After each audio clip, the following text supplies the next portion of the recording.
लाल diary का शाप। शुरुआत, सन्नाटा और पुरानी हवेली। आर्यन एक लेखक था जिसे पुरानी और डरावनी जगहों पर जाकर उनके बारे में लिखना पसंद था। अपनी अगली किताब के लिए वो हिमाचल के एक दूरदराज गांव श्यामा पहुंचा।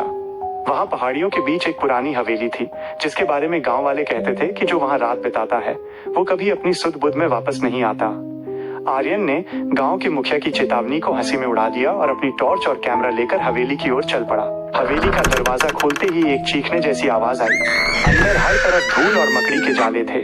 जैसे ही आर्यन ने हॉल में कदम रखा उसे लगा जैसे कोई उसके पीछे खड़ा है। उसने मुड़कर देखा पर वहां कोई नहीं था। हॉल के बीचों बीच एक पुरानी मेज थी जिस पर एक लाल रंग की डायरी रखी थी। आर्यन ने उसे उठाया। डायरी के पन्ने पुराने और पीले पड़ चुके थे, लेकिन लिखावट ऐसी थी जैसे अभी अभी लिखी गई। कि ठीक 12 बजे आर्यन ने डायरी पढ़ना शुरू किया। डायरी में लिखा था, जो इस डायरी का तीसरा पन्ना पढ़ेगा वो मेरा मेहमान बनेगा और जो आखिरी पन्ना पढ़ेगा वो मेरा हिस्सा बन जाएगा। आर्यन को यह किसी का मजाक लगा। उसने पन्ने पलटना शुरू किया।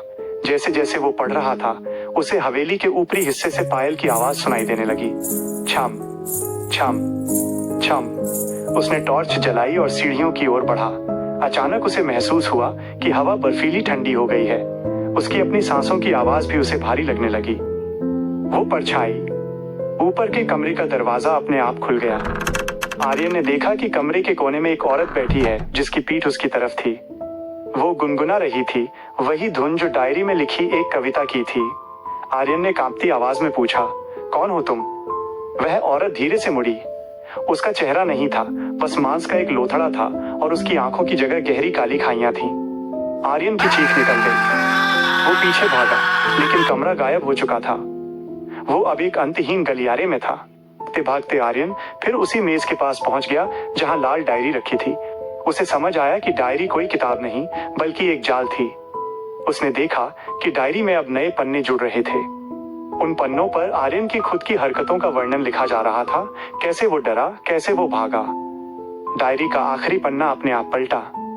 सुबह जब गांव वाले हवेली के बाहर पहुंचे तो उन्होंने देखा कि दरवाजा खुला है। आर्यन का कहीं पता नहीं था। मेज पर वही लाल डायरी रखी थी। जब मुखिया ने हिम्मत जुटाकर उसे खोला तो उसमें एक नया पन्ना जुड़ा था जिसमें एक युवक की तस्वीर थी जो बिल्कुल आर्यन जैसा दिख रहा था।